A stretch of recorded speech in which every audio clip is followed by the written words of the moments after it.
patuloy naman ang isinasagawang road maintenance sa bahagi ng North Luzon Expressway o NLEX. Kaya't alamin natin ang traffic management sa lugar. Sa balitang pambansa ni JM Pineda ng PTV Manila, live. JM?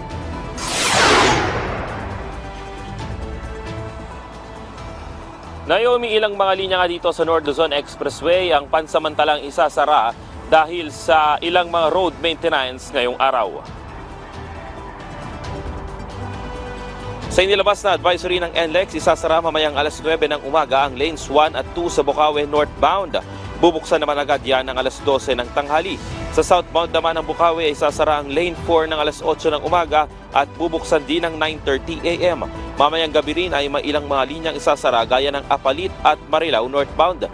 Isasara ang Apalit northbound lane 1 ng alas 8 ng gabi at muling bubuksan ng alas 5 ng umaga ng April 4. Sa Marilao northbound naman, 9 p.m. isasara ang sa mga motorista ang lane 4 pero bubuksan naman ng alas 6 ng umaga kinabukasan. Sarado rin mamayang gabi ang ilang linya sa Balagtas southbound. Ang lanes 1 and 4 ay di madadaanan ng alas 9 ng gabi hanggang alas 5 ng umaga. Sabi ng pamunuan ng NLEX, hindi sabay-sabay isasara ang mga lane para hindi magdulot ng traffic. Naomi, sa mga susunod na araw din ay magkakaroon ng ilang mga road maintenance sa gabi sa ilang mga linya na sakop ng Bukawi at Balagtas southbound. Sa may banda naman sa Santo Tomas, Pampanga ay isasara rin mamayang gabi ang lane 1 para bigyang daan ang ginagawa ng DPWH sa Santo Tomas Interchange Project.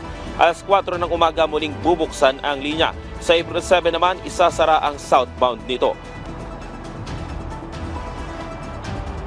Naomi, nanatili namang maluwag yung trapiko dito sa NLEX at kung nakikita nyo nga sa aking likuran, dito sa Balita Wactol Plaza ay tuloy-tuloy pa rin yung daloy ng trapiko at daloy ng sasakyan.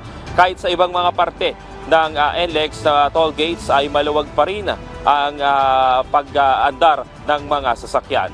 At yan muna latest, balik sa iyo Naomi. Maraming salamat JM Pineda ng PTV.